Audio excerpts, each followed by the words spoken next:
هذا القرآن يوحدنا لطريق الخير يوجهنا الله تعالى أنزله ورسول الله معلمنا هذا القرآن يوحدنا لطريق الخير يوجهنا الله تعالى أنزله ورسول الله معلمنا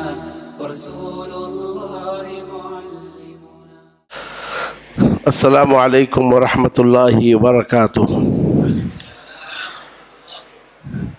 الحمد للہ رب العالمین والصلاة والسلام علی رسولہ الامین وعلی آلہ واصحابہ ومن تبعہم بإحسان الی یوم الدین۔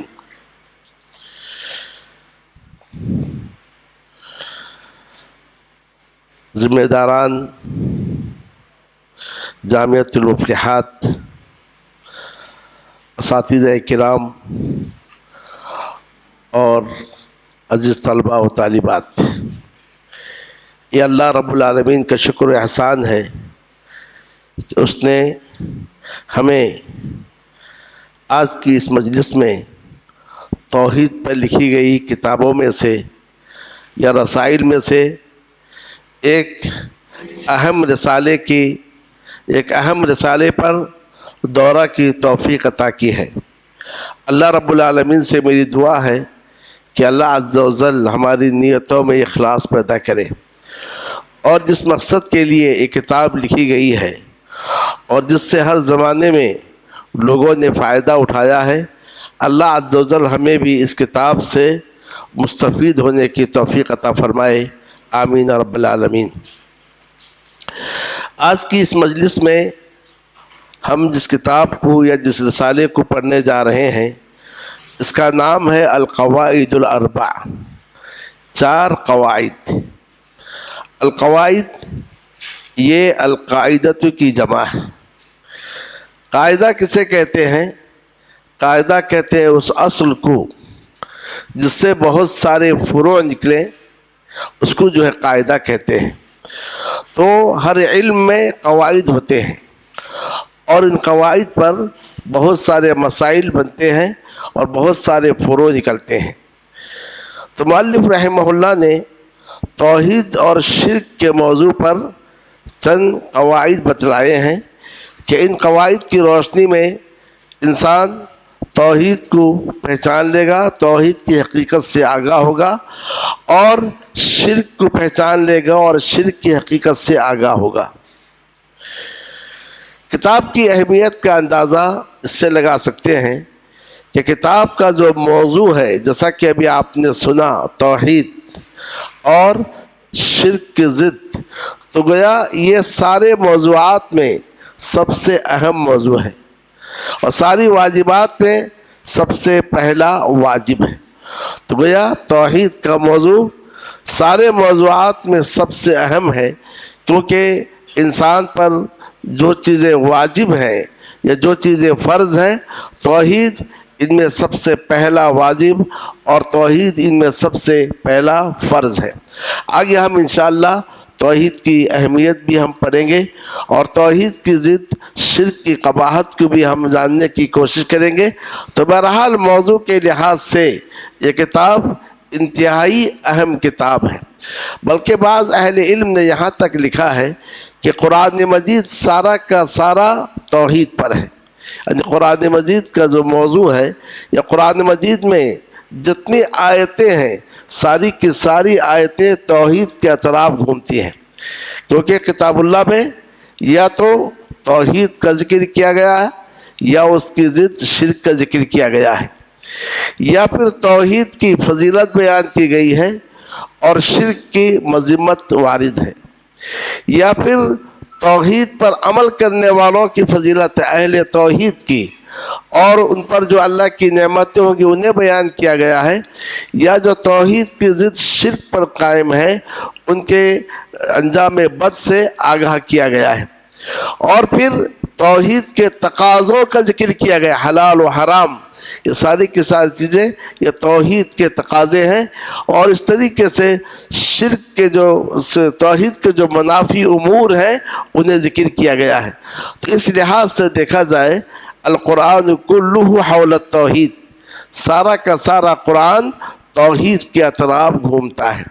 اور اس موضوع کی اہمیت اس لیے بھی ہے کیونکہ اس موضوع میں توحید میں ہم اللہ عز و جل کی ذات کے تعلق سے پڑھتے ہیں، اللہ عز و جل کے حقوق کے تعلق سے پڑھتے ہیں، تو لہٰذا اس لحاظ سے بھی اس کتاب کی اہمیت کا ہم اندازہ لگا سکتے ہیں۔ تو یہ رہی بات موضوع کے لحاظ سے۔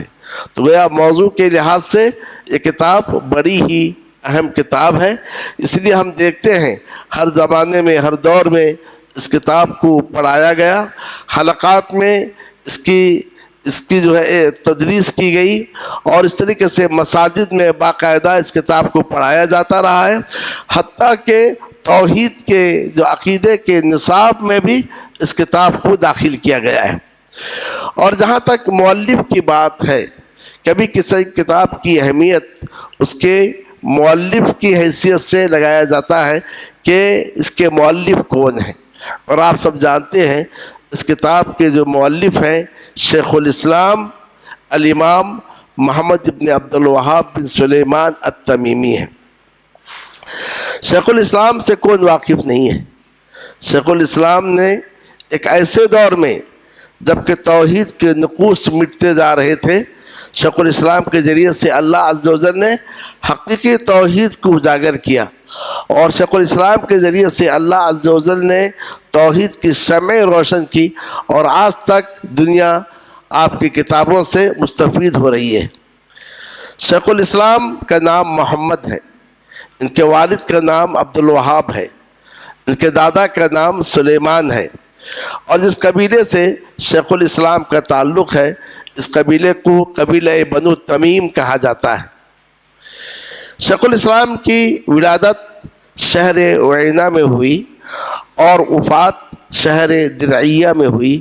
یہ دونوں شہر ریاض سے قریب ہیں جو موجودہ سعودی حکومت کا پائے تخت ہے۔ شیخ الاسلام کی ولادت سن 1115 میں ہوئی اور وفات 1206 ہجری میں ہوئی۔ اس سے آپ اندازہ لگا سکتے ہیں کہ اللہ عز و جل نے شیخ الاسلام کو ایک طویل عمر دی تھی، اور آپ نے اس عمر کو علم حاصل کرنے میں اور علم کو پھیلانے میں لگا دیا۔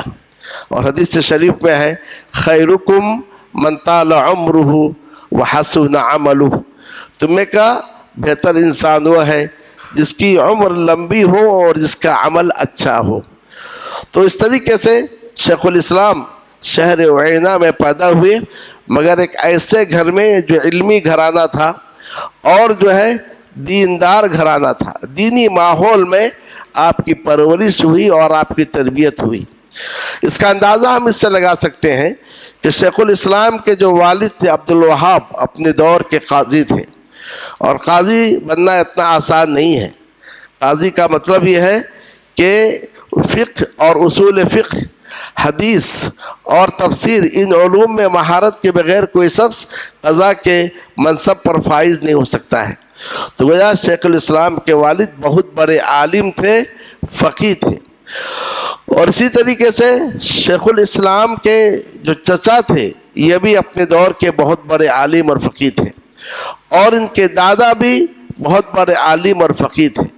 تو گویا اس طریقے سے علمی گھرانے میں شیخ الاسلام نے آنکھ کھولی اور دینی ماحول میں آپ کی تربیت ہوئی، پرورش ہوئی۔ اس سے ہمیں یہ درس ملتا ہے کہ ہم اگر یہ چاہتے ہیں ہمارے آنے والی نسل صالح ہو، ہمارے آنے والی نسل نیک ہو، تو اس کے لیے ہمیں اپنے گھر کے جانب توجہ دینا ہوگا۔ یہاں پر ہمارے طالبات بھی ہیں، اور طالبات کے لیے ایک خاص درس یہ ہے کہ جب تک ہم اپنے گھروں کے جانب توجہ نہیں دیں گے تو ان گھروں سے ہم صالح اولاد کو نکال نہیں سکتے، اور صالح اولاد ہم معاشرے کو نہیں دے سکتے۔ شیخ الاسلام 10 سال کی عمر میں حفظ قرآن سے فارغ ہو گئے تھے۔ تو اس زمانے میں سب سے پہلے جس علم کے جانب توجہ دی جاتی تھی وہ ہے حفظ قرآن، اور آج بھی عرب میں اس کے جانب یہ دستور ہے اور اس کے جانب توجہ دی جاتی ہے۔ 10 سال کی عمر پہنچنے سے پہلے حفظ قرآن سے فارغ ہو گئے۔ اس کے بعد شیخ الاسلام نے سب سے پہلے اپنے والد سے ہی علم حاصل کی، اور ان کے والد یہ کہتے ہیں استفدت من ولد محمد۔ ایک شاگرد کے لیے سب سے بڑا اعزاز یہ ہے کہ اس کا استاد یہ کہے کہ میں نے اپنے شاگرد سے استفادہ کیا ہے۔ شاگرد استاد سے استفادہ کرتا ہے، مگر استاد یہ کہے کہ میں نے اپنے شاگرد سے استفادہ کیا ہے، یہ شاگرد کے لیے بہت بڑا اعزاز ہے، بہت بڑے شرف کی بات ہے۔ تو استاد شاگرد سے کب استفادہ کرتا ہے؟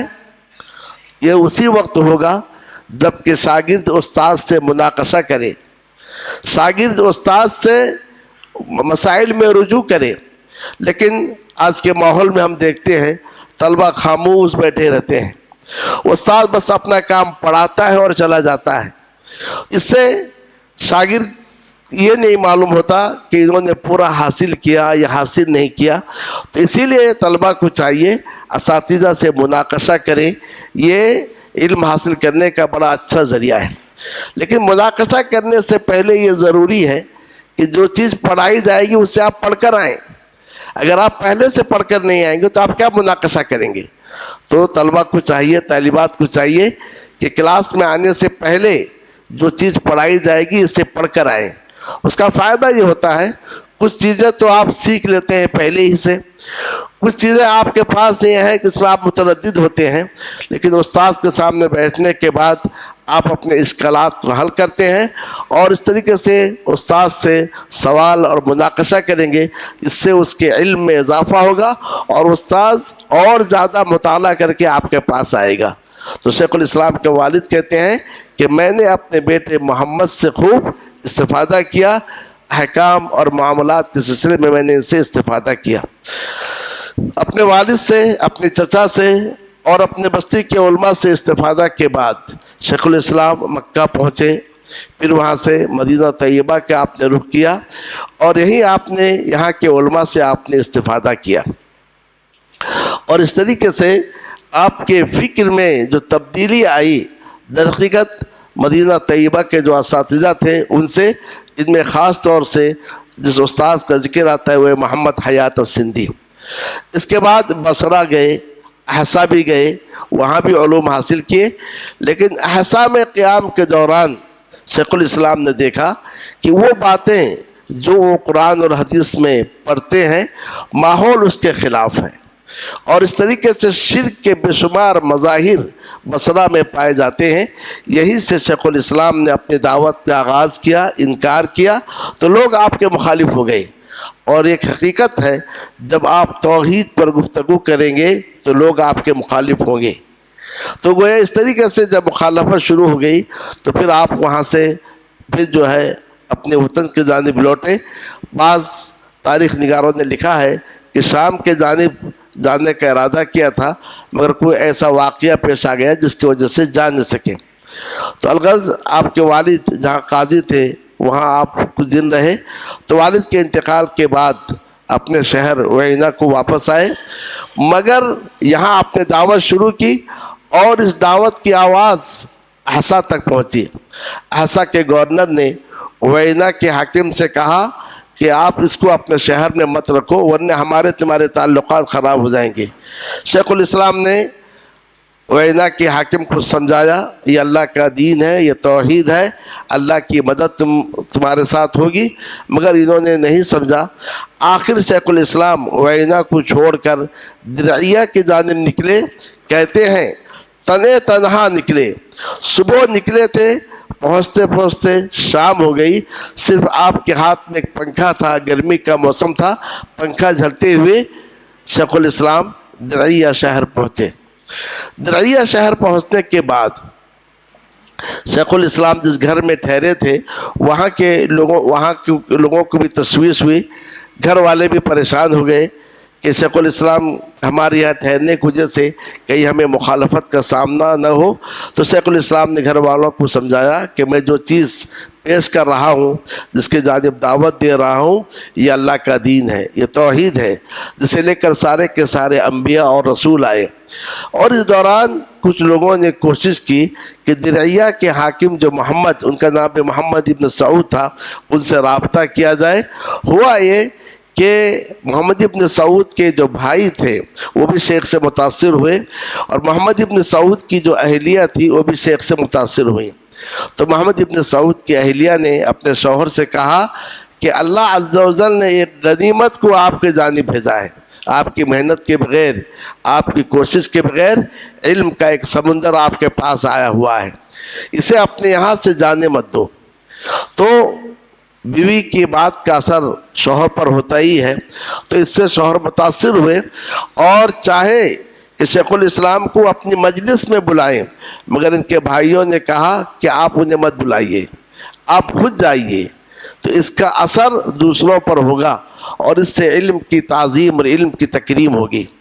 تو اس طریقے سے جس گھر میں شیخ الاسلام ٹھہرے تھے وہاں خود محمد ابن سعود گئے، اور دونوں کے درمیان میں بہت ساری باتوں کا معاہدہ ہوا۔ اب اس کے بعد درعیہ میں تصنیف و تالیف اور تعلیم و تدریس کا سلسلہ شروع ہو گیا، اور اس طریقے سے کہ اطراف و اکناف سے جو علم کے پیاسے تھے وہ آتے گئے، اور مختلف گھروں میں ٹھہر کر شیخ الاسلام سے مستفید ہوتے رہے۔ اور اس دوران شیخ الاسلام نے چھوٹی بڑی بہت ساری کتابیں لکھی۔ سب سے پہلی کتاب جو شیخ الاسلام کی وہ کتاب التوحید ہے، جسے شیخ الاسلام نے بصرہ ہی میں شروع کر دیا تھا، لیکن اس کے بعد وینا آنے کے بعد آپ نے اسے مکمل کیا۔ اب جیسے جیسے ضرورت محسوس ہوئی تو شیخ الاسلام نے چھوٹی بڑی بہت ساری کتابیں تالیف کی۔ ان کتابوں میں سے ایک کتاب وہ ہے جو آج ہم پڑھنے جا رہے ہیں، اور اس کا نام ہے القواعد الاربع۔ تو گویا اس طریقے سے آپ کو یہ اندازہ لگ گیا ہوگا کہ ایک کتاب اپنے موضوع کے لحاظ سے بھی بڑی اہم کتاب ہے، اور یہ کتاب اپنے مؤلف کے لحاظ سے بھی بڑی اہم کتاب ہے۔ اس کتاب کے مؤلف کوئی عام آدمی نہیں ہے، شیخ الاسلام ہے، مجدد دین ہے، اپنے وقت کا امام ہے جو اس کتاب کا مؤلف ہے۔ شیخ الاسلام کی یہ کتاب ہو یا کہ دوسری کتابیں ہوں، ان کتابوں کی چند خصوصیات ہیں۔ ان خصوصیات میں سے سب سے پہلی خصوصیت یہ ہے جس کے جانب ہمیں توجہ دینا چاہیے، وہ یہ ہے شیخ الاسلام دلیل کے بغیر کوئی بات نہیں کہتے، اور دلیل سے مراد وہ ہے جو کتاب اللہ میں ہو اور جو رسول اکرم صلی اللہ علیہ وسلم کی سنت میں ہو، اسی کو دلیل کہا جاتا ہے۔ تو شیخ الاسلام کی کوئی کتاب اٹھا کر دیکھیے، چاہے وہ اصول ثلاثہ ہو، چاہے قواعد اربع ہو، چاہے کتاب التوحید ہو، اس میں شیخ الاسلام کی باتیں کم ہوتی ہیں، زیادہ دلائل ہوتے ہیں۔ تو ہر چیز کے لیے دلیل کا ذکر کرتے ہوئے جاتے ہیں۔ تو یہ وہ منہج ہے جسے ہمیں اپنانے چاہیے، اور آج اس منہج کو چھوڑنے کی وجہ سے مختلف فرقے، مختلف جماعتیں اور مختلف انداز سے گمراہیاں پھیل رہی ہیں۔ لوگ عقل کا سہارا لیتے ہیں، لاجک کا سہارا لیتے ہیں، اور دین پر گفتگو کرنے کی کوشش کرتے ہیں، جس کی وجہ سے گمراہی پھیلتی ہے۔ اس لیے امام مالک رحمہ اللہ نے بڑی اچھی بات کہی تھی، افکلما جاءنا رجل افضل من رجل ترکنا کتاب اللہ لجدلی، کہ جب کبھی ہمارے پاس کوئی شخص آئے جو اچھے انداز سے بحث کرنے والا ہو، بات کرنے والا ہو، کیا ہم اس کے جدل اور بحث کی وجہ سے اللہ کے کتاب کو چھوڑ دیں؟ تو گویا کتاب اللہ اور رسول اللہ علیہ وسلم کی حدیث یہی دلیل ہے۔ اس کے ساتھ شیخ الاسلام جا بجا کیا کرتے ہیں، بعض اہل علم کے اقوال ذکر کرتے ہیں، جیسا کہ ابن القیم رحمہ اللہ، ابن تیمیہ رحمہ اللہ، ابن کثیر رحمہ اللہ، بغوی، ان کے اقوال پیش کرتے ہیں۔ یہ بطور دلیل نہیں، بطور استئناس، یعنی اس دلیل سے شیخ الاسلام نے جو مسئلہ مستنبط کیا تو گویا وہ کہنا چاہ رہے ہیں کہ میں پہلا نہیں ہوں جو میں نے اس مسئلے کو مستنبط کیا ہے، بلکہ مجھ سے پہلے کے علماء نے بھی اس آیت سے اس مسئلے کو مستنبط کیا ہے۔ آج ہماری کیفیت ہوتی ہے، ہم کسی بات کو ذکر کرتے ہوئے یہ بتلانا چاہتے ہیں کہ ہم سے پہلے کسی نے بات نہیں کی ہے، اسی کو ہم نے سمجھا ہے، ہم نے استعمال کیا ہے، جبکہ سلف کا طرز یہ تھا کہ ان کے پاس اپنی بڑائی نہیں تھی اور اپنی بڑائی کے ذکر سے گریز کرتے تھے۔ اسی لیے سلف میں سے کسی نے کہا کہ تم کوئی ایسی بات نہ کہو جس میں تمہارا کوئی امام نہ ہو۔ کسی بھی مسئلے پر گفتگو کرتے ہوئے، کسی چیز کا فتویٰ دیتے ہوئے دیکھنا چاہیے کہ ہم سے پہلے کس نے یہ بات کہی ہے۔ تو اس طریقے سے شیخ الاسلام کے کتاب کی خصوصیت یہ ہے کہ آپ کی ساری کی ساری تالیفات دلائل سے بھری ہوئی ہیں، اور دلیل سے مراد یا تو اللہ کی کتاب ہے یا رسول اکرم صلی اللہ علیہ وسلم کی سنت ہے۔ اور دوسری چیز یہ ہے، عبارت بہت آسان ہے، ایک عام آدمی بھی سمجھ سکتا ہے، اور اس سے ایک بڑا عالم بھی اس سے مستفید ہو سکتا ہے، بالکل آسان عبارتیں ہوتی ہیں۔ تیسری اہم خصوصیت جو ہم پڑھنے جا رہے ہیں وہ یہ ہے کہ شیخ الاسلام جا بجا دعا دیتے ہیں، یعنی اپنے قاری کے لیے اور اپنا جو شاگرد ہے اس کو تعلیم دیتے ہوئے جا بجا دعا دیتے ہیں، اور یہ چیز آج بھی عربوں میں موجود ہے۔ آپ ان سے کوئی مسئلہ پوچھیں گے، سوال پوچھیں گے تو آپ کو دعا دیں گے۔ تو کیونکہ دعا دیتے ہوئے آپ کسی کو تعلیم دیں تو اس سے آپ اس کو اپنے قریب کر لیں گے۔ علم کا مسئلہ یہ ہے کہ صرف بولنا نہیں ہے، آپ کی بات سامنے والے کے دل میں اتر جائے، سامنے والے اسے سمجھ لے، سامنے والا اسے قبول کر لے۔ تو سامنے والا قبول کب کرے گا؟ جب آپ اسے اپنے سے قریب کریں گے۔ اسی لیے اللہ عز و جل نے رسول اکرم صلی اللہ علیہ وسلم کے تعلق سے فرمایا فَبِمَا رَحْمَةٍ مِّنَ اللَّهِ لِنْتَ لَهُمْ وَلَوْ كُنْتَ فَظًّا غَلِيظَ الْقَلْبِ لَانفَضُّوا مِنْ حَوْلِكَ۔ تو آپ طلبہ اور طالبات کے لیے بہت بڑا درس ہے۔ آپ کل کے معلم ہیں، آپ کل کی معلمہ ہیں، آپ کل کے داعی ہیں۔ اللہ عز و جل آپ سے امت کے ارشاد و اصلاح کا کام لے گا، تو اس لیے اپنا منہج یہ بنائیے کہ آپ کے درمیان اور آپ کے جو شاگرد ہوں کے درمیان میں شفقت اور رحمت کا معاملہ ہو۔ اسی لیے پہلے زمانے میں جب حدیث کا درس کا سلسلہ شروع کیا جاتا تھا، سب سے پہلے اس حدیث کو پڑھایا جاتا تھا الراحمون یرحمہم الرحمن، تو تاکہ اس کے ذریعے سے یہ بتایا جائے کہ ہمارا اور آپ کا جو تعلق ہے یہ رحمت کا تعلق ہے، یہ شفقت کا تعلق ہے۔ تو اس طریقے سے ہم دیکھتے ہیں کہ شیخ الاسلام کے جو تالیفات ہیں ان میں بڑی خصوصیات اور بڑی امتیازات پائی جاتی ہیں۔ تو شیخ الاسلام نے جیسا کہ ابھی میں نے ذکر کیا اپنے اس کتاب کا آغاز دعا سے کیا ہے۔ دعا سنیے کتنی اچھی دعا، کیسی بہترین دعا۔ اللہ رب العالمین سے دعا ہے کہ شیخ الاسلام کی اس دعا کو اللہ ہمارے حق میں بھی قبول فرمائے۔ شیخ الاسلام کہتے ہیں اسأل اللہ الکریم رب العرش العظیم ان یتولاک فی الدنیا والآخرہ وان یجعلک مبارکا اینما کنت وان یجعلک ممن اذا اعطی شکر واذا ابتلی صبر واذا اذنب استغفر فإن هذه الثلاث عنوان السعادہ۔ تو اس میں شیخ الاسلام اپنے قاری کے لیے دعا دیتے ہیں اور کہتے ہیں اسأل اللہ الکریم، میں اللہ کریم سے جو عرش عظیم کا رب ہے دعا کرتا ہوں کہ وہ دنیا اور آخرت میں تمہاری سرپرستی کرے، تمہارا ولی ہو، اور تمہیں مبارک بنائے جہاں کہیں تم رہو، اور ایک کہ تمہیں ان لوگوں میں سے بنائے جب انہیں کچھ دیا جائے تو شکر ادا کرتے ہیں، جب انہیں آزمایا جائے تو صبر کرتے ہیں، جب ان سے کوئی گناہ سرزد ہو تو استغفار کریں۔ فإن هذه الثلاث عنوان السعادہ۔ یہ جو تین باتیں آخر کی ہیں یہ انسانی سعادت کے عنوان ہیں، اور اسی سے انسان دنیا اور آخرت کی سعادت حاصل کرتا ہے۔ تو یہ عبارت جو پڑھی گئی اس میں شیخ الاسلام رحمہ اللہ نے ہمارے لیے کل 5 دعائیں کی ہیں۔ ان 5 دعاؤں میں پہلی دعا یہ ہے کہ اللہ عز و جل دنیا اور آخرت میں آپ کا ولی بنے۔ ہم اپنی دعاؤں میں بھی اس کی دعا کرتے ہیں، جیسا کہ دعائے قنوت میں ہم کہتے ہیں اللہم اہدنی فیمن ہدیت وعافنی فیمن عافیت وتولنی فیمن تولیت.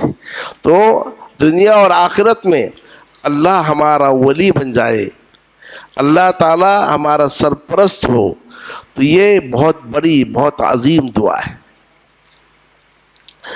اس کا فائدہ کیا ہوتا ہے؟ جب آپ اللہ کے ولی بن جائیں، اللہ آپ کا ولی بن جائے، اس کا بڑا فائدہ یہ ہے کہ آپ اللہ تعالیٰ کی حفاظت میں آ جاتے ہیں. حدیث ولی آپ کو یاد ہوگی، من عاد لی ولیا آذنتہ بالحرب، جس نے میرے کسی ولی سے دشمنی کی میں نے اس سے جنگ کا اعلان کیا. آپ اللہ کی حفاظت میں آ گئے تو گویا آپ اللہ کے ولی ہیں، اللہ آپ کا ولی ہے، آپ اللہ کی حفاظت میں آ گئے. کوئی آپ سے کے تعلق سے برا ارادہ کرتا ہے، وہ در حقیقت اللہ عز و جل سے جنگ کا اعلان کرتا ہے. آپ کو نہیں معلوم کہ آپ کے ساتھ بیٹھنے والا اٹھنے والا وہ آپ کا دوست ہے یا آپ کا دشمن، لیکن اللہ جانتا ہے. اور اسی حدیث میں آخر میں ہے 2 باتوں کا ذکر کیا گیا ہے جس سے ولایت حاصل ہوتی ہے. وہ 2 باتیں کیا ہیں؟ ایک تو فرائض کا اہتمام کیا جائے، اور دوسری چیز کیا ہے کہ نوافل، فرائض کی پابندی کی جائے اور نوافل کا اہتمام کیا جائے. تو یہ 2 چیزوں سے اللہ تعالیٰ کی ولایت حاصل ہوتی ہے. آج افسوس کی بات یہ ہے کہ جن لوگوں کو ہمارے معاشرے میں ولی کا خطاب دیا گیا ہے، تو آپ دیکھیں گے نوافل تو نوافل فرائض سے ہی دور ہوتے ہیں، بلکہ ایسے فساق اور فجار ہوتے ہیں کہ جن کا دین سے، شریعت سے کوئی تعلق نہیں ہوتا ہے. لوگوں نے ان کی بعض حرکتوں کو دیکھ کر انہیں ولایت کا درجہ عطا کیا ہے. جبکہ ولی وہ ہوتا ہے کہ جو فرائض کی پابندی کرتا ہے اور ساتھ میں نوافل کا اہتمام کرتا ہے. ان 2 باتوں کے بعد اس حدیث میں ہے وَلَا يَزَالُ عَبْدِي يَتَقَرَّبُ إِلَيَّ بِالنَّوَافِلِ حَتَّى أُحِبَّهُ، بندہ برابر نوافل کے ذریعے میرا تقرب حاصل کرتا ہے یہاں تک کہ میں اس سے محبت کرنے لگتا ہوں. فَإِذَا أَحْبَبْتُهُ كُنْتُ سَمْعَهُ الَّذِي يَسْمَعُ بِهِ وَبَصَرَهُ الَّذِي يُبْصِرُ بِهِ وَيَدَهُ الَّتِي يَبْطِشُ بِهَا وَرِجْلَهُ الَّتِي يَمْشِي بِهَا. اللہ عز و جل کہتے ہیں جب میں اس سے محبت کرتا ہوں، اس کے کان، اس کے آنکھ، اس کے ہاتھ، اس کا پاؤں بن جاتا ہوں. اور آپ تمام طلبہ اور طالبات جانتے ہیں کہ آنکھ، کان، ہاتھ، پاؤں بننے کا مطلب کیا ہے کہ وہ اپنے کان سے کوئی ایسا بات نہیں سنتا ہے جس میں اللہ کی معصیت ہو، اپنی آنکھ سے کوئی ایسی چیز دیکھتا نہیں ہے جس میں اللہ کی ناراضگی ہو، ہاتھ و پاؤں سے کوئی ایسا کام نہیں کرتا ہے جس میں اللہ عز و جل کی ناراضگی ہو. تو گویا اگر اللہ آپ کا ولی بن جائے تو اس کا سب سے بڑا فائدہ ہوتا ہے اللہ عز و جل کی محبت آپ کو حاصل ہوتی ہے. دوسرا فائدہ ہوتا ہے کہ اللہ عز و جل گناہوں سے آپ کی حفاظت کرتا ہے، آپ کے کان، آپ کی آنکھ، آپ کے ہاتھ اور آپ کے پاؤں کا.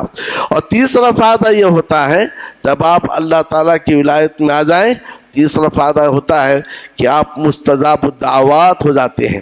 اسی حدیث میں ہے کہ لئن سألنی لأعطینہ، اگر وہ مجھ سے مانگے میں اسے ضرور دوں گا، اگر وہ مجھ سے پناہ طلب کرے میں اسے ضرور پناہ دوں گا.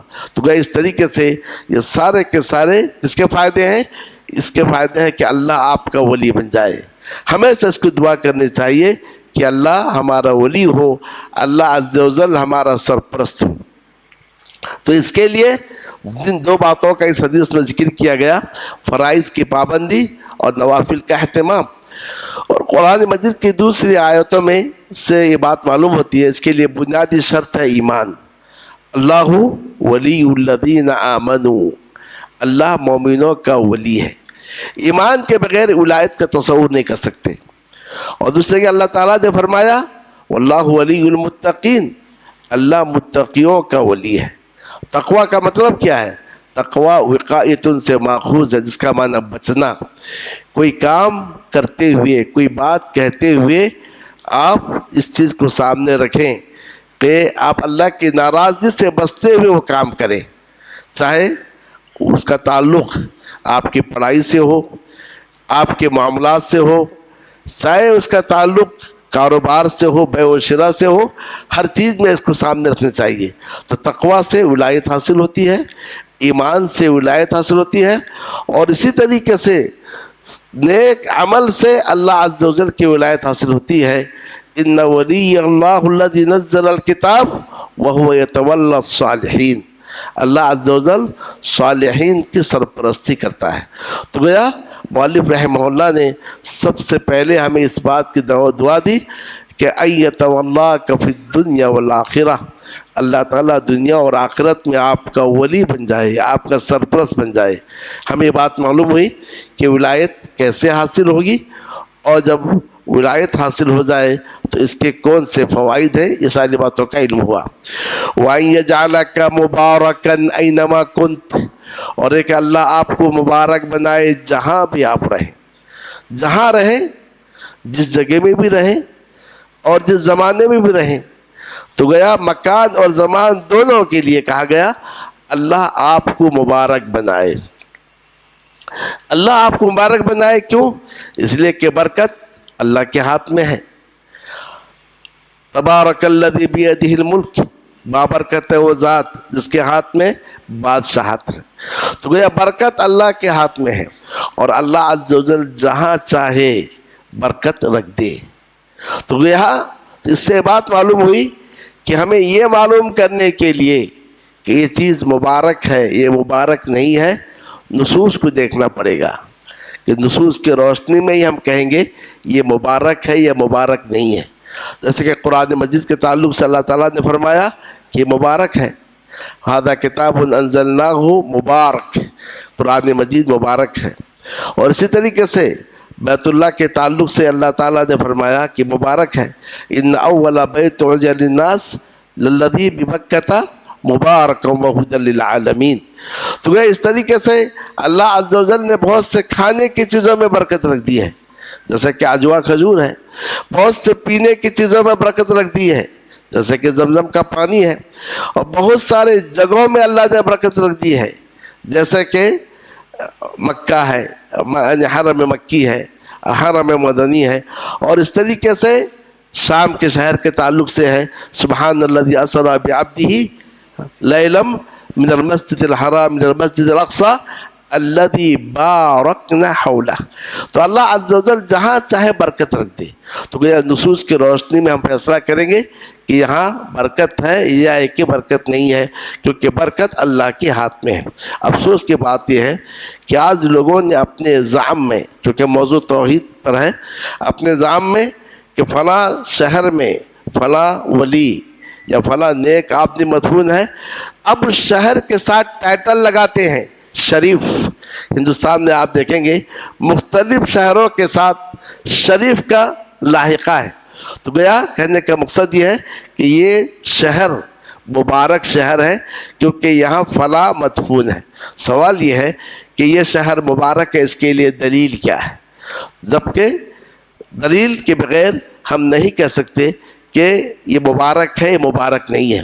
اسی لیے اللہ تعالیٰ نے اپنے تعلق سے فرمایا وَرَبُّكَ يَخْلُقُ مَا يَشَاءُ وَيَخْتَارُ، تیرا رب جو چاہتا ہے پیدا کرتا ہے اور جسے چاہتا ہے چن لیتا ہے۔ تو چننے کا مطلب یہ ہے کہ اللہ عز و جل اس میں برکت رکھ دے۔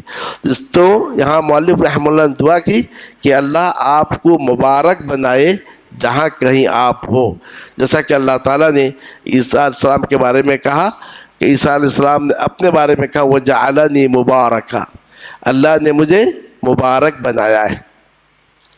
برکت کا لغوی معنی کیا ہے؟ الخیر الکثیر الدائم، وہ خیر جو کثرت کے ساتھ ہو اور جس میں جو ہمیشہ رہنے والا ہو۔ تو خیر جس میں کثرت اور دوام کا معنی ہو اس کو برکت کہتے ہیں۔ تو اس سے بات معلوم ہوئی کہ اللہ آپ کو مبارک بنائے یعنی صاحب خیر بنائے، آپ کے ذریعے سے خیر کثرت کے ساتھ پھیلے اور ہمیشہ پھیلے۔ تو آپ مبارک ہو گئے۔ اور حدیث میں، دوسری حدیث میں اس لیے کہا گیا ہے کہ بعض لوگ ایسے ہیں جو خیر کی چابیاں ہوتے ہیں، مفاتیح الخیر، اور بعض ایسے ہوتے ہیں جو مفاتیح الشر، یعنی اللہ عز و جل آپ کو مفاتیح الخیر بنائے۔ ابن القیم رحمہ اللہ نے مبارک کی تفسیر میں بتایا ہے کہ مبارک وہ انسان ہوتا ہے کہ جو معلم الخیر ہوتا ہے، خیر کی تعلیم دینے والا ہوتا ہے، الناصح لاخوانہ، اپنے بھائیوں کے لیے خیر خواہ ہوتا ہے، وہی مبارک ہوتا ہے۔ تو مؤلف رحمہ اللہ نے دوسری دعا دی کہ آپ جہاں کہیں ہوں، جس جگہ میں ہو، جس زمانے میں ہو، اللہ عز و جل آپ کو مبارک بنائے، یعنی ہمیشہ آپ خیر کی تعلیم دینے والے ہوں اور آپ امت کے لیے ناصح اور خیر خواہ ہوں۔ ان دو دعا کے بعد تیسری دعا یہ دی کہ اللہ آپ کو ان میں سے بنائے کہ جسے دیا جائے تو شکر ادا کرے، یعنی اللہ عز و جل آپ کو اپنے شکر گزار بندوں میں شامل فرمائے۔ اللہ عز و جل کی ہم پر بے شمار نعمتیں ہیں، وما بکم من نعمت فمن اللہ، آپ کے وجود میں جو بھی نعمت ہے سب اللہ عز و جل کی جانب سے ہے۔ تو اللہ تعالیٰ آپ کو ان نعمتوں کا شکر ادا کرنے والا بنائے، کیونکہ شکر نعمت سے نعمتوں میں اضافہ ہوتا ہے۔ لئن شکرتم لازیدنکم، اور کفران نعمت سے یا تو وہ نعمت چھین لی جاتی ہے یا وہی نعمت انسان کے لیے مصیبت بن جاتی ہے۔ اب کتنے ایسے افراد ہیں جن کے پاس طاقت ہے اور قوت ہے، لیکن طاقت اور قوت کا صحیح استعمال نہ کرنے کی وجہ سے وہی وبال، دوسروں پر ظلم کرنا، دوسروں سے ان کے مال کو چھیننا یا دوسرے کے عزت و آبرو پہ حملہ کرنا، تو یہ چیز ہر نعمت کے بارے میں کہی جا سکتی ہے۔ اس کا صحیح استعمال سے انسان نعمت کی شکر گزاری کرتا ہے، اور اس کا صحیح استعمال کرنے کر کے انسان نعمت کی ناشکری کرتا ہے، تو ناشکری سے نعمت یا تو چھین لی جائے گی یا وہی نعمت اس انسان کے لیے وبال بن جاتی ہے۔ تو لہذا ہمیں چاہیے نعمت کی شکر گزاری کریں۔ نعمت کی شکر گزاری کے 3 طریقے ہیں۔ پہلا تو یہ ہے اپنے منعم کو یاد کریں کہ یہ نعمت کس نے آپ کو دی ہے، یہ نعمت اللہ عز و جل کی جانب سے ہے۔ تو گویا جب آپ اس چیز کو یاد رکھیں گے کہ نعمت اللہ تعالیٰ کی طرف سے ہے، تو پھر اس کے بجائے اس کے ساتھ تو آپ سے بہت ساری خرابیاں رخصت ہو جائیں گی، اپنے علم پر، اپنی طاقت پر، اور اس طریقے سے اپنے اختیارات پر نہ آپ تکبر کریں گے، نہ فخر کریں گے، نہ دوسرے کو حقیر سمجھیں گے، کیونکہ یہ نعمت سب اللہ عز و جل کی جانب سے آپ کو ملی ہے۔ تو منعم کے اقرار کے بعد دوسری چیز یہ ہے، جب آپ نے کہا یہ نعمت اللہ کی جانب سے ہے، تو پھر آپ اس نعمت کا استعمال اس کی مرضی کے مطابق کریں گے، اور کسی ایسی چیز میں اس نعمت کا استعمال نہیں کریں گے جس میں اس کی ناراضگی ہے۔ اور تیسری بات یہ ہے، اس نعمت میں جو دوسروں کے حقوق ہیں، ان حقوق کو آپ ادا کریں گے۔ اس کی تشریح اس حدیث سے آپ اس مسئلے کو آپ اس حدیث سے سمجھ سکتے ہیں جس حدیث میں یہ ذکر ہے کہ اللہ تعالیٰ نے بنو اسرائیل میں سے 3 آدمی کو آزمایا، ایک اس میں جو ہے جزامی تھا، اور دوسرا اس میں جو ہے گنجا تھا، سر پہ بال نہیں تھے، اور تیسرا اندھا تھا۔ تینوں کو نعمت دی گئی، بیماری دور کی گئی، اور ان کو جانور دیے گئے، اور تینوں کے پاس جانور وافر مقدار میں جو ہے ان کی افزائش ہوئی، لیکن جب آزمایا گیا تو 2 ناکام ہو گئے۔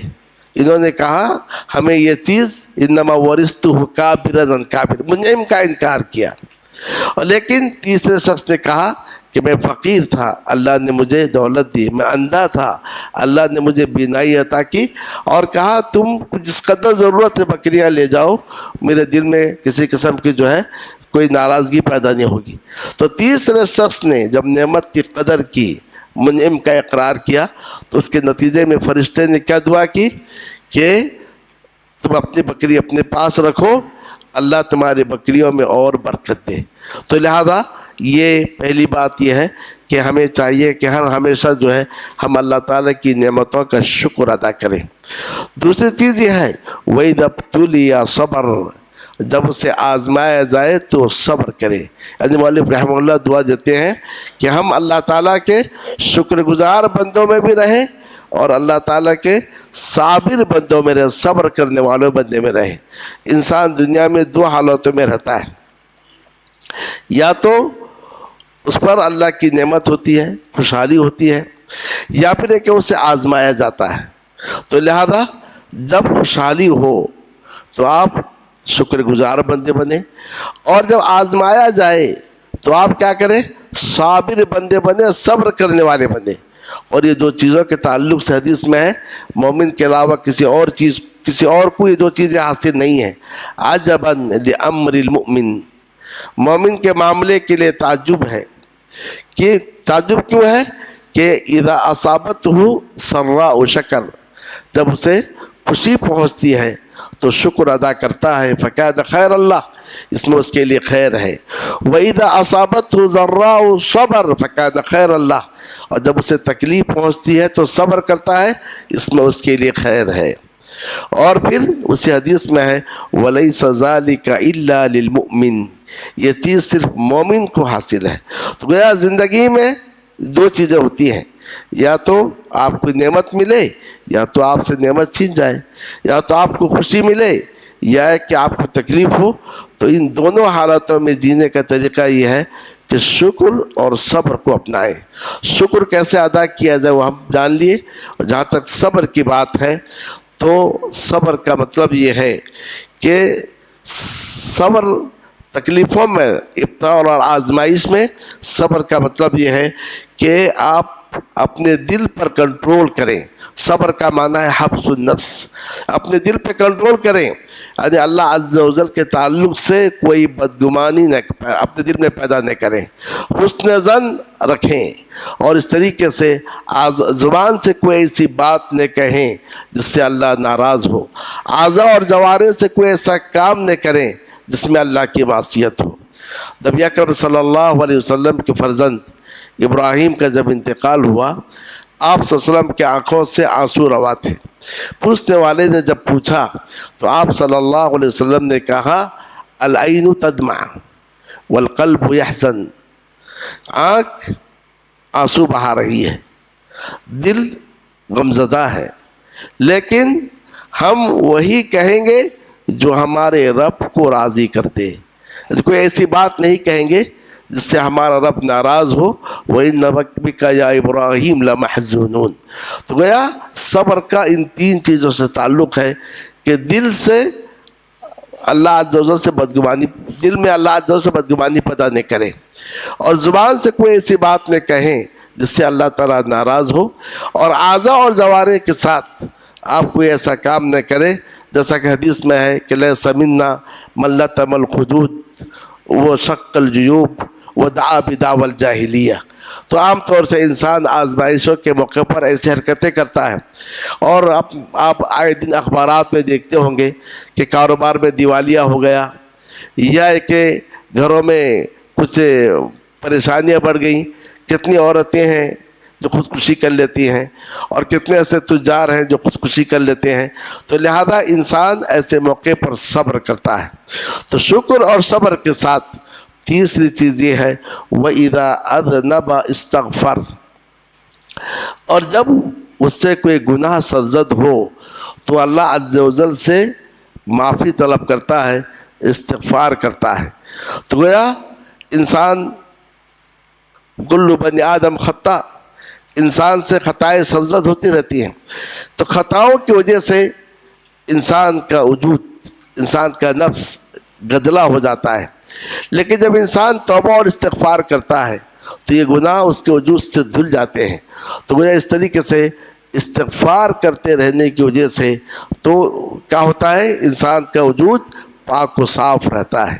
تو لہذا یہ جو تین چیزیں ہیں کہ آپ نعمتوں کا شکر ادا کریں، آزمائش کے موقع پر صبر کریں، اور کوئی گناہ سرزد ہو جائے تو فوراً استغفار کریں.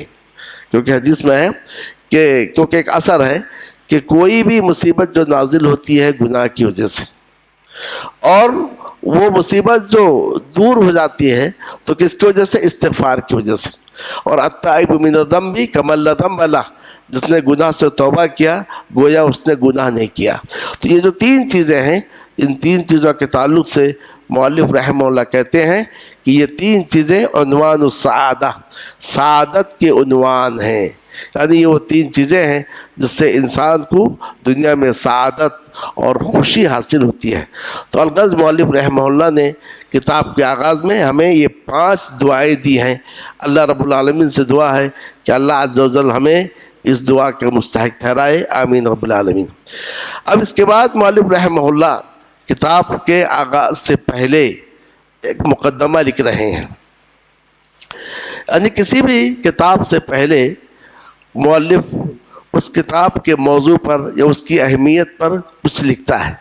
چونکہ کتاب کا اصل موضوع حقیقت توحید اور حقیقت شرک ہے، تو مؤلف رحمہ اللہ اب جو ہے توحید کی اہمیت بیان کر رہے ہیں اور شرک کی قباحت بیان کر رہے ہیں۔ اب مؤلف کی اس عبارت میں آپ دیکھیے کہ توحید کی کیا اہمیت ہے اور شرک کی کیا قباحت ہے۔ مؤلف رحمہ اللہ کہہ رہے ہیں اعلم ارشدک اللہ لطاعتہ، پھر دوبارہ دعا، تو جان لے اللہ تجھے اپنی اطاعت کی توفیق دے، ان الحنیفیۃ ملت ابراہیم ان تعبد اللہ وحدہ مخلصا لہ الدین، کہ حنیفیت یعنی ملت ابراہیم یہ کہ تم صرف اللہ کی عبادت کرو، دین کو اس کے لیے خالص کرتے ہوئے۔ وَبِذَلِكَ أَمَرَ اللَّهُ جَمِيعَ النَّاسِ، اور اللہ نے سارے لوگوں کو اسی کا حکم دیا۔ وَخَلَقَهُمْ لَهَا، اور اسی کے لیے اللہ تعالیٰ نے انہیں پیدا کیا۔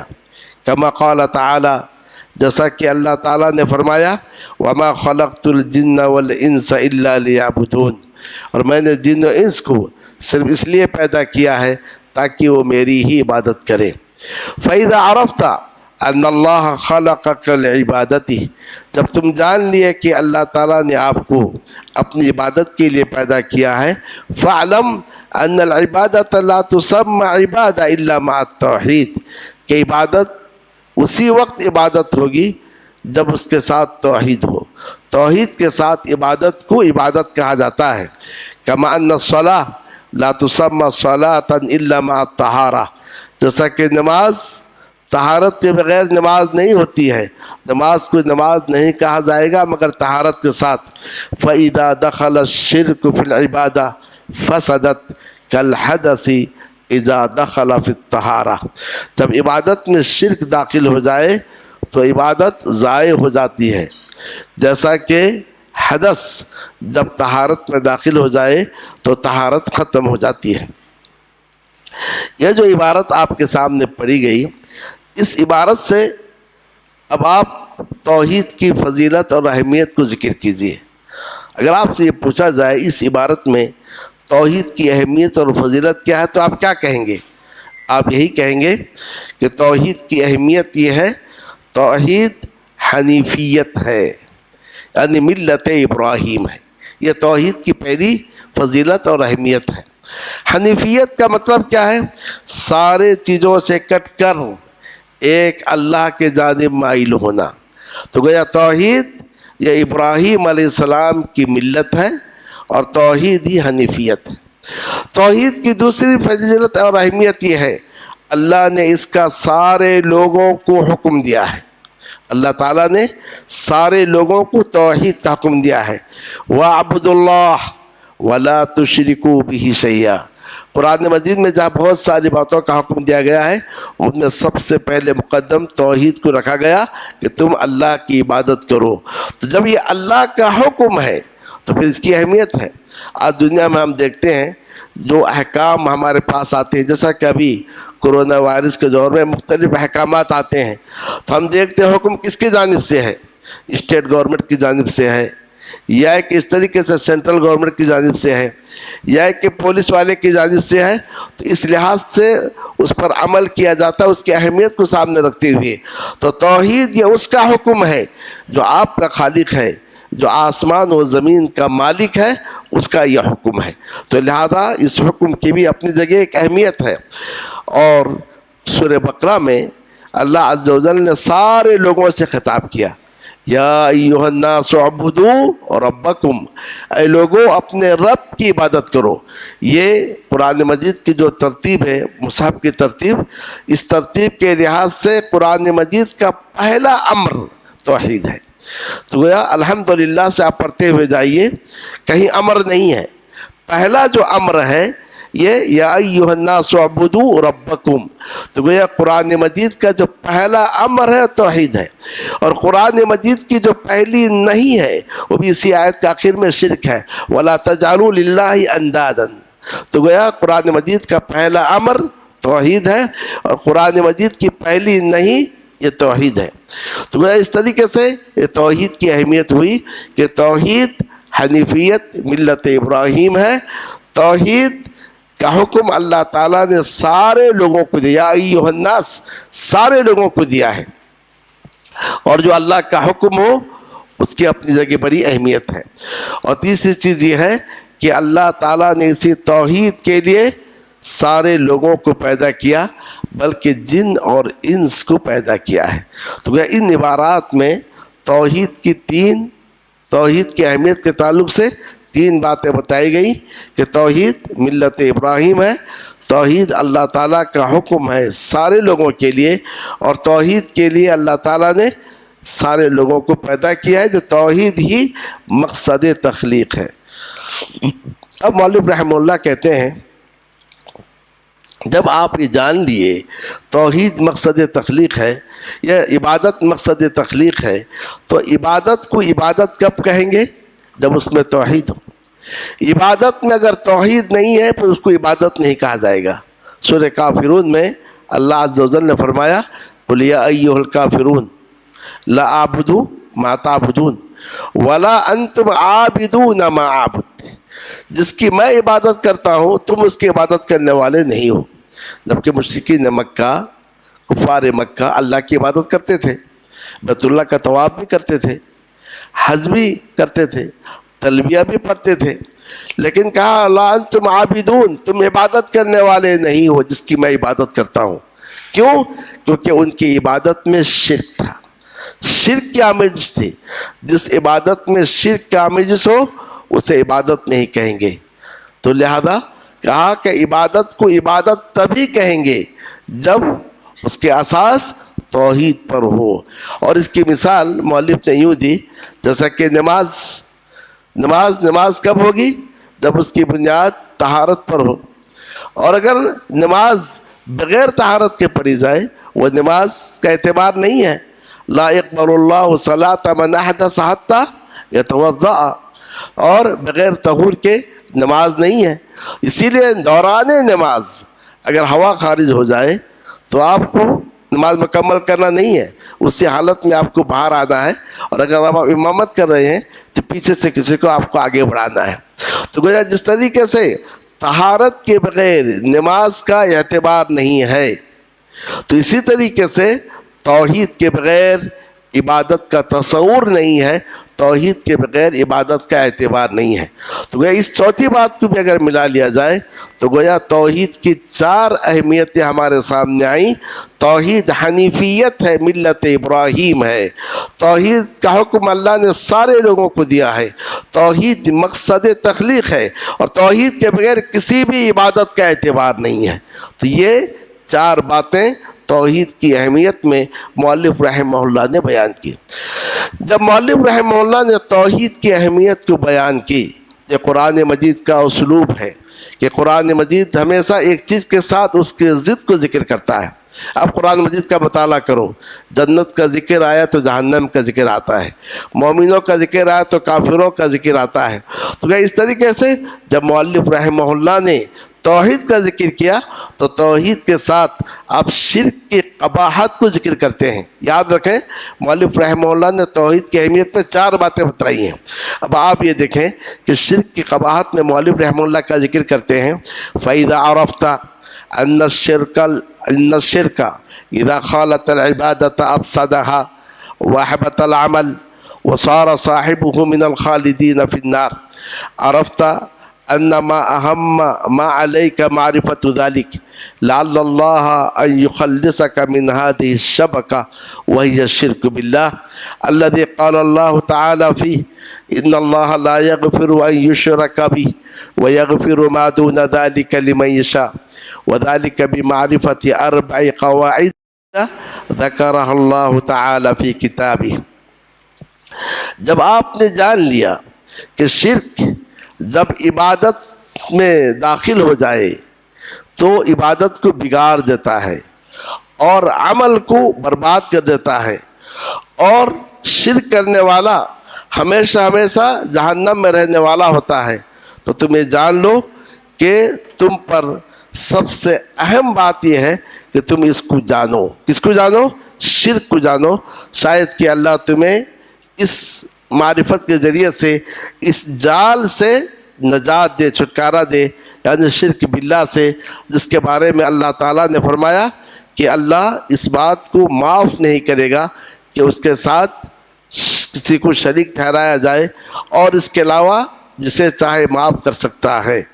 تو گویا اس فقرے میں مؤلف رحمہ اللہ نے شرک کی چند قباحتیں بیان کی۔ شرک کی کیا قباحتیں ہیں؟ ابھی آپ نے عبارت سنی، اس میں شرک کی پہلی قباحت یہ ہے، شرک عبادت کو ضائع کر دیتی ہے۔ جس عبادت میں شرک ہو وہ عبادت برباد ہے، وہ عبادت ضائع ہے، اسے اللہ قبول نہیں کرتا ہے۔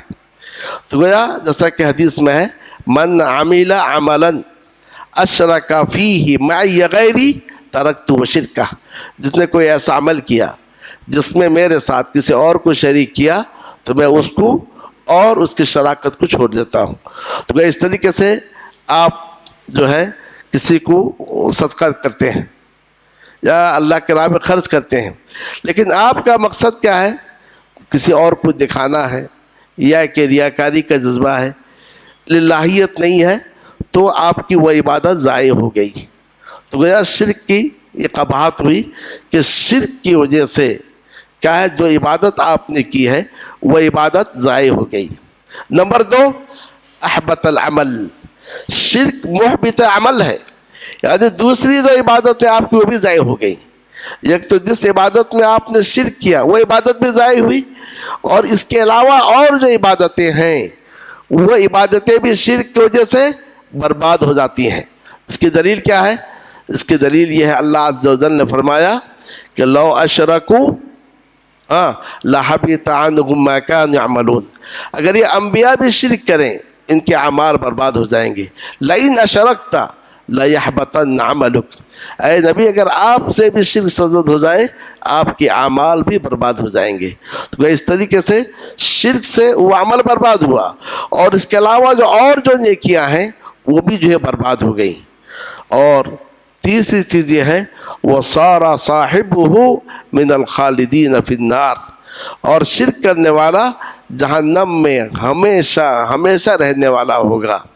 اس کی دلیل کیا ہے؟ اس کی دلیل یہ ہے، اللہ تعالیٰ نے فرمایا إِنَّهُ مَن يُشْرِكْ بِاللَّهِ فَقَدْ حَرَّمَ اللَّهُ عَلَيْهِ الْجَنَّةَ، جس نے اللہ کے ساتھ کسی کو شریک ٹھہرایا اللہ تعالیٰ نے اس پر جنت کو حرام قرار دیا۔ تو گویا یہ تین باتیں، تین قباحتیں شرک کے معلوم ہوئی۔ شرک جس عبادت میں داخل ہو وہ عبادت ضائع ہو جاتی ہے، اور شرک کی وجہ سے پچھلی نیکیاں بھی برباد ہو جاتی ہیں، اور شرک پہ اگر کوئی انسان مرتا ہے ہمیشہ ہمیشہ وہ جہنم میں رہے گا۔ تو ان تین باتوں کے بعد چوتھی بات مؤلف رحمہ اللہ نے اشارہ کیا کہ اللہ تعالیٰ اس کو معاف نہیں کرے گا، کہ اللہ تعالیٰ شرک کو کبھی معاف نہیں کرے گا، یعنی مشرک کو کبھی معاف نہیں کرے گا اگر وہ شرک پر اس کا انتقال ہوا ہو۔ تو گویا مشرک کے لیے مغفرت نہیں ہے۔ تو گویا توحید کے تعلق سے وہاں توحید کی اہمیت پہ 4 باتیں بتائی گئی ہیں، تو اس طریقے سے یہاں پر شرک کی قباحت میں بھی 4 باتیں بتائی گئی ہیں۔ تو ان باتوں کو ذکر کرنے کے بعد اب مؤلف رحمہ اللہ کہتے ہیں کہ جب شرک کی یہ قباحت آپ نے جان لیا کہ اس سے عبادت بھی برباد، پچھلی نیکیاں بھی برباد، اور اس پر مرنے سے ہمیشہ ہمیشہ جہنم میں رہنا ہے، تو پھر آپ کے لیے ضروری ہے کہ آپ شرک کو جاننے کی کوشش کریں۔ یہ آپ کے لیے ضروری ہے کہ آپ شرک کو جاننے کی کوشش کریں، کیونکہ وَبِضِدِّهَا تَتَبَيَّنُ الْأَشْيَاءُ، کسی چیز کی حقیقت ظاہر ہوتی ہے اس کے ضد کو بیان کرنے کی وجہ سے۔ تو گویا عام طور سے ہوتا یہ ہے کہ کسی چیز کی حقیقت کو بیان کرنے کے لیے اس کی جو ضد ہے اس کو جو بیان کیا جاتا ہے اس سے اس چیز کی حقیقت واضح ہوتی ہے۔ تو اسی لیے آپ دیکھیں گے کہ یہاں مؤلف رحمہ اللہ نے جو 4 قواعد بیان کیے ہیں، در حقیقت یہ 4 قواعد کا تعلق شرک سے ہے۔ کتاب التوحید اٹھا کر دیکھیے، کتاب التوحید کا نام ہے کتاب التوحید، لیکن شروع کے 8 ابواب میں مؤلف رحمہ اللہ نے توحید کا ذکر کیا ہے۔ توحید کا وجوب، توحید کی فضیلت، توحید کی جانب دعوت، توحید کے تقاضے، یہ سارے بیان کرنے کے بعد بقیہ اس کتاب کے پورے ابواب کس پر ہیں؟ شرک پر ہیں۔ تو گویا شرک کو جان لیں گے تو آپ توحید کو سمجھ لیں گے، اگر آپ شرک کو نہیں جانیں گے تو آپ توحید کو سمجھ نہیں سکتے۔ تو اسی لیے مؤلف رحمہ اللہ کہہ رہے ہیں کہ جب آپ نے توحید کی اہمیت بھی جان لی، شرک کی قباحتیں بھی آپ نے جان لی، اب آپ پر ضروری ہے کہ آپ شرک کو جانیں، شاید کہ اللہ اس کے ذریعے سے تمہیں اس جال سے نجات دے۔ تو وہ شرک کو مؤلف نے شبکہ کہا، جیسے جال سے پرندوں کا شکار کیا جاتا ہے، مچھلیوں کا شکار کیا جاتا ہے، جو جال کے اندر آ جائے نکل نہ سکے، ایسے ہی شرک کے ذریعے سے شیطان انسانوں کا شکار کرتا ہے۔ لیکن اگر آپ شرک پر نہ ہو، توحید پر رہو، تو پھر شیطان آپ کا شکار نہیں کر سکتا ہے۔ انما سلطانہ علی الذین یتولونہ، اور خود شیطان نے کہا کہ الا عبادک المخلصین، کہ تیرے جو مخلص موحد بندے ہیں ان پر میرا کوئی دعویٰ نہیں چلے گا۔ تو شرک وہ شبکہ ہے، وہ جال ہے جس کے ذریعے سے شیطان اللہ کے بندوں کو شکار کرتا ہے اور انہیں جنت سے نکال کے جہنم میں ڈالتا ہے۔ تو لہذا مؤلف رحمہ اللہ نے توحید کی 4 قباحتیں بیان کی، پھر شرک کی بھی 4 قباحتیں بیان کی۔ آگے بڑھنے سے پہلے ایک بات میں بتا دوں کہ ہمیں چاہیے کہ ہمیشہ جو ہے ضد کو جاننے کی کوشش کریں، کیونکہ اس سے انسان کسی بھی چیز کی حقیقت کو جان سکتا ہے اور اس کی اہمیت کو جان سکتا ہے۔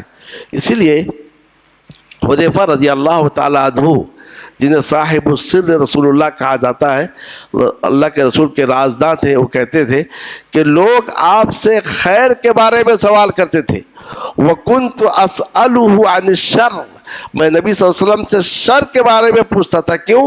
مَخَافَةَ أَن يُدْرِكَنِي، اس ڈر سے کہیں شر مجھے لاحق نہ ہو۔ اور عمر رضی اللہ تعالیٰ عنہ فرماتے ہیں کہ اسلام کی کڑیاں ایک ایک کر کے ٹوٹ جائیں گی جب اسلام میں ایسے لوگ پیدا ہوں جو جاہلیت کو نہیں جانتے ہوں۔ اسی لیے ہمارے مدارس میں مختلف مذاہب کو، ادیان کو پڑھایا اس لیے جاتا ہے تاکہ آپ توحید اور اسلام کی جو ضد ہے اس کو آپ جان سکیں۔ تو لہذا مؤلف رحمہ اللہ نے توحید کو سمجھانے کے لیے اب شرک کو سمجھا رہے ہیں، اور کہہ رہے ہیں شرک کو سمجھنے کے لیے 4 قواعد کافی ہیں۔ ان 4 قواعد کے ذریعے سے آپ شرک کو سمجھ سکتے ہیں، مگر یہ 4 قواعد وہ ہیں جنہیں اللہ نے اپنی کتاب میں ذکر کیا ہے، میں اپنے طرف سے نہیں کہہ رہا ہوں، یہ کہ میرے اپنے خیالات نہیں ہیں، بلکہ وہ 4 قواعد وہ ہیں ذکرہ اللہ تعالی فی کتابی، جنہیں اللہ تعالیٰ نے اپنی کتاب قرآن مجید میں ذکر کیا ہے۔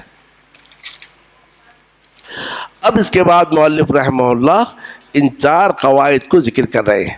تو اب تک جو ہم پڑھے مقدمہ میں، ایک تو یہ ہے کہ مؤلف رحمہ اللہ نے اپنے قاری کے لیے 5 باتوں کی دعائیں دی، پھر اس کے بعد مؤلف رحمہ اللہ نے توحید کی 4 اہمیتیں بتلائیں، پھر مؤلف رحمہ اللہ نے شرک کی 4 قباحتیں بتلائیں۔ ان چیزوں کو بتلانے کے بعد اب مؤلف رحمہ اللہ شرک کو سمجھانے کے لیے 4 قواعد بیان کر رہے ہیں۔ اب انشاءاللہ جو باقی وقت ہے اس میں ہم ان قواعد کو پڑھنے کی کوشش کریں گے۔ ان قواعد میں سے پہلا قاعدہ کیا ہے؟ ان تعلم ان الکفار الذین قاتلهم رسول اللہ صلی اللہ علیہ وسلم مقرون بان اللہ تعالی هو الخالق الرازق المدبر وان ذلك لم يدخلهم في الاسلام، والدلیل قوله تعالی قل من يرزقكم من السماء والارض أَمَّنْ يَمْلِكُ السَّمْعَ وَالْأَبْصَارَ وَمَنْ يُخْرِجُ الْحَيَّ مِنَ الْمَيِّتِ وَيُخْرِجُ الْمَيِّتَ مِنَ الْحَيِّ وَمَنْ يُدَبِّرُ الْأَمْرَ فَسَيَقُولُونَ اللَّهُ فَقُلْ أَفَلَا تَتَّقُونَ۔ پہلا قاعدہ یہ ہے کہ تم جان لو کہ وہ کفار جن سے رسول اللہ صلی اللہ علیہ وسلم نے قتال کیا تھا، وہ اس بات کا اقرار کرنے والے تھے کہ اللہ ہی خالق ہے، رازق ہے، مدبر ہے، مگر اس چیز نے انہیں اسلام میں داخل نہیں کیا۔ اب اس کی دلیل کیا ہے؟ اللہ عز و جل کا یہ فرمان ہے، اے نبی آپ کہہ دیجئے وہ کون ہے جو تمہیں آسمان اور زمین سے روزی دیتا ہے؟ وہ کون ہے جو تمہاری سماعت اور نگاہوں کا مالک ہے؟ وہ کون ہے جو مردے سے زندے کو نکالتا ہے اور زندے سے مردے کو نکالتا ہے؟ اور وہ کون ہے جو معاملے کی تدبیر کرتا ہے؟ تو کہیں گے اللہ۔ تو آپ کہیے کیا پس تم بچتے نہیں ہو اللہ کے عذاب سے یا کہ اس کے ساتھ شرک کرنے سے؟ تو یہ جو قاعدہ ہے اس کا ترجمہ آپ نے سنا۔ اس قاعدے کا خلاصہ کیا ہے کہ جن کفار سے نبی صلی اللہ علیہ وسلم نے بدر، وحد میں اور احزاب میں قتال کیا، یہ اللہ تعالیٰ کی ربوبیت کا اقرار کرنے والے تھے، یعنی اللہ کو خالق، رازق اور مدبر مانتے تھے۔ لیکن یہ اقرار انہیں کام نہیں دیا کہ اللہ تعالیٰ کو خالق، رازق، مدبر ماننے کے باوجود نبی صلی اللہ علیہ وسلم نے انہیں کافر کہا، انہیں مشرک کہا، اور آپ صلی اللہ علیہ وسلم نے ان سے بدر میں، وحد میں اور احزاب میں آپ نے ان سے قتال کیا ہے۔ تو گویا اس سے یہ بات معلوم ہوئی کہ اسلام میں داخل ہونے کے لیے صرف توحید ربوبیت کا اقرار کافی نہیں ہے۔ تو گویا یہ پہلا قاعدہ ہے کہ اسلام میں داخل ہونے کے لیے یا کہیے نجات کے لیے صرف توحید ربوبیت کا اقرار کافی نہیں ہے۔ اب آپ جانتے ہیں کہ توحید کی 3 قسمیں ہیں۔ توحید کا اصل معنی کیا ہے؟ کس باب سے ہے؟ باب تفعیل سے ہے۔ تو توحید کا معنی ہے ایک جاننا، ایک ماننا۔ تو اصطلاح میں توحید کا مطلب یہ ہے اللہ تعالیٰ کو اس کی ربوبیت، الوہیت اور اسماء و صفات میں ایک جاننا۔ ان 3 چیزوں میں اللہ عز و جل کو ایک جاننا، اسی کا نام کیا ہے؟ توحید ہے۔ قرآن مجید میں جا بجا ان 3 توحید کا ذکر کیا گیا ہے، لیکن سورہ مریم کی ایک آیت ہے، آیت نمبر 65 غالباً، اس میں اللہ عز و جل نے ان تینوں توحید کو ذکر کیا ہے۔ رب السماوات والارض وما بینہما، یہ توحید ربوبیت ہے۔ اللہ آسمان و زمین اور ان دونوں کے درمیان کا رب ہے۔ فاعبدہ واصطبر لعبادتہ، یہ توحید الوہیت ہے، تو اس کی عبادت کر، اس کی عبادت پر جم جا۔ هل تعلم له سمیہ، کیا تو اس کے لیے کسی کو ہم نام جانتا ہے؟ یہ توحید الاسماء والصفات ہے۔ تو گویا یہی واحد آیت ہے کہ جس میں ایک آیت میں تینوں توحید کو بیان کیا گیا ہے۔ تو گویا یہاں پر توحید ربوبیت کا مطلب کیا ہوا؟ جیسا کہ اہل علم نے تعریف کی، توحید اللہ بافعالہ، اللہ عز و جل کو اس کے افعال میں ایک ماننا۔ اللہ تعالیٰ کے جو افعال ہے، جیسا کہ پیدا کرنا اور روزی دینا اور جو ہے مارنا، جلانا، بیمار کرنا، شفا دینا، یا کسی چیز کو حرام کرنا، کسی چیز کو حلال کرنا، یہ سب اللہ عز و جل کے افعال ہیں۔ ان افعال میں اللہ تعالیٰ کو ایک جاننا، اس کا نام ہے توحید ربوبیت۔ تو توحید ربوبیت میں افعال کس کے ہیں؟ اللہ تعالیٰ کے ہیں۔ توحید الوہیت کا مطلب یہ ہے ہمارے افعال جن کے ذریعے ہم اللہ کا تقرب حاصل کرتے ہیں، ان افعال کو اللہ کے لیے خاص کرنا۔ تو ربوبیت الوہیت میں فرق ہے۔ ربوبیت میں افعال کس کے ہوتے ہیں؟ اللہ کے۔ الوہیت میں افعال کس کے ہوتے ہیں؟ بندوں کے۔ اب مثلا ایک مثال لیجئے کہ دعا کرنا، یہ توحید ہے، الوہیت ہے، دعا کرتا بندہ۔ دعا سننا، یہ توحید ربوبیت ہے، کیونکہ دعا اللہ سنتا ہے۔ ایسے ہی حلال و حرام کرنا یہ توحید ربوبیت میں ہے، لیکن حلال و حرام سمجھنا فلاں حلال و فلاں حرام ہے، یہ توحید الوہیت میں ہے۔ تو اس طریقے سے توحید ربوبیت اور توحید الوہیت میں فرق یہ ہے، توحید ربوبیت میں اللہ کو اس کے افعال میں ایک جاننا، اور توحید الوہیت میں اللہ تعالیٰ کو اس کی عبادت میں ایک جاننا، یعنی ہمارے افعال جنہیں ہم اللہ کے تقرب کے لیے انجام دیتے ہیں انہیں اللہ کے لیے خاص کرنا۔ جہاں تک اسماء و صفات کی بات ہے، یعنی اللہ کے نام اور صفات کو اللہ کے لیے ثابت کرنا، جیسا کہ قرآن و حدیث میں ہے، یہ بھی در حقیقت توحید ربوبیت میں داخل ہے۔ اس لیے بعض اہل علم نے توحید کی دو ہی قسمیں بتلائی ہیں۔ پہلا ہے توحید المعرفہ، تو توحید المعرفہ یا توحید علمی یا توحید خبری، تو اس کے اندر توحید ربوبیت اور اسماء و صفات دونوں آ گئے ہیں۔ اور دوسری قسم ہے توحید الطلب والقصد، تو توحید الطلب والقصد یا توحید العبادہ یا توحید الوہیت کو کہتے ہیں۔ آپ تقسیم جیسے بھی کر لیں، ولا مشاحۃ فی الاصطلاح، تو اس قاعدے کے ذریعے سے مؤلف رحمہ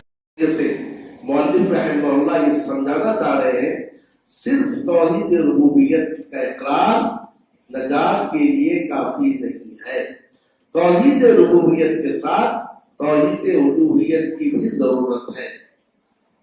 جب تک بندہ توحید الوہیت کا اقرار نہیں کرے گا، اسے اپنائے گا نہیں، تو توحید ربوبیت اس کے لیے نجات کا ذریعہ نہیں بن سکتی ہے۔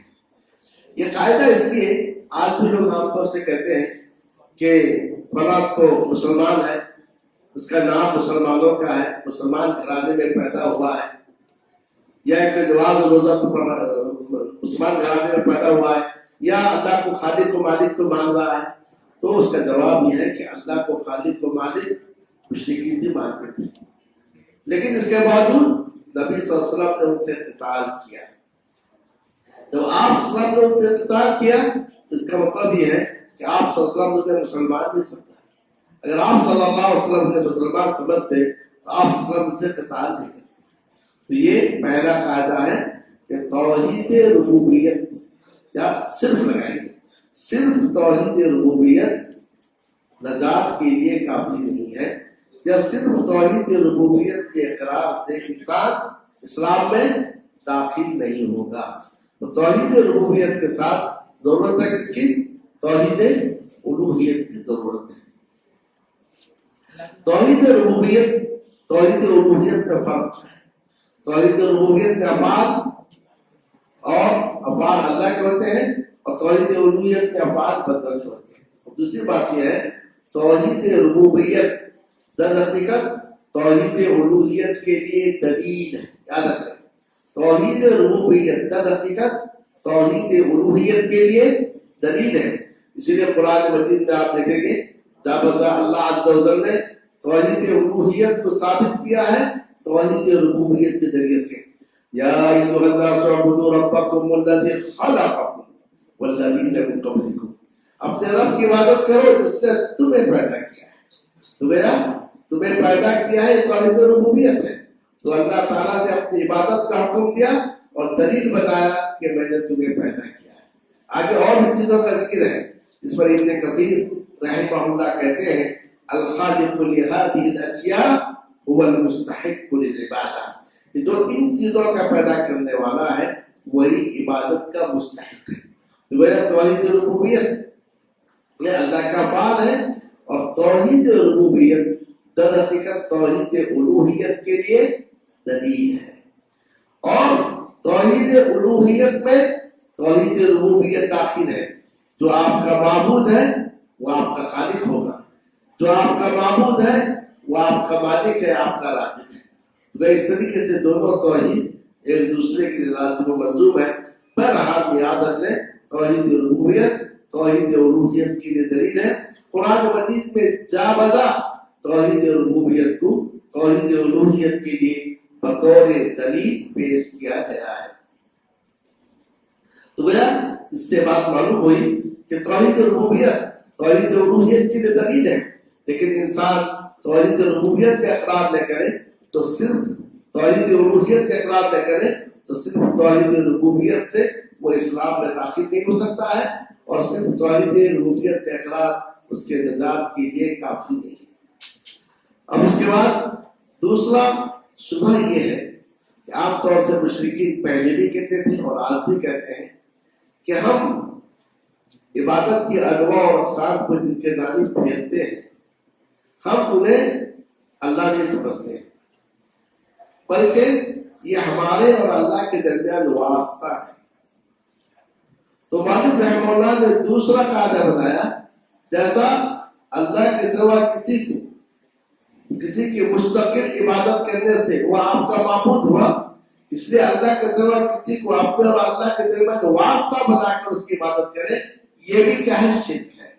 تو وجہ اس سے بات معلوم ہوئی کہ دوسرا قاعدہ یہ ہے اپنے اور اللہ کے درمیان میں کسی کو واسطہ بنا کر اس کی عبادت کرنا، یعنی عبادت کے انواع اور اقسام کو اس کے لیے صرف کرنا اور پھیرنا، یہ بھی کیا ہے؟ شرک ہے۔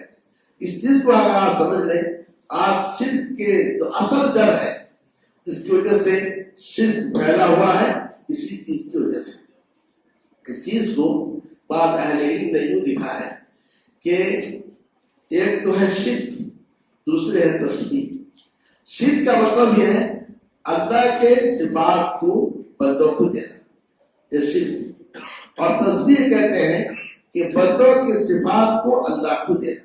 ہوتا یہ ہے کہ لوگوں نے قیاس کیا کہ دنیا میں کسی بڑے آدمی کے پاس جانے کے لیے، بادشاہ کے پاس جانے کے لیے ہمیں واسطہ کی ضرورت پڑتی ہے، اوپر چڑھنے کے لیے ہمیں سیڑھی کی ضرورت پڑتی ہے، دھوپ سے بارش سے بچنے کے لیے چھتری کی ضرورت پیش آتی ہے۔ تو اس قیاس کی وجہ سے انہوں نے یہ قیاس کیا اللہ عز و جل تک پہنچنے کے لیے واسطہ چاہیے۔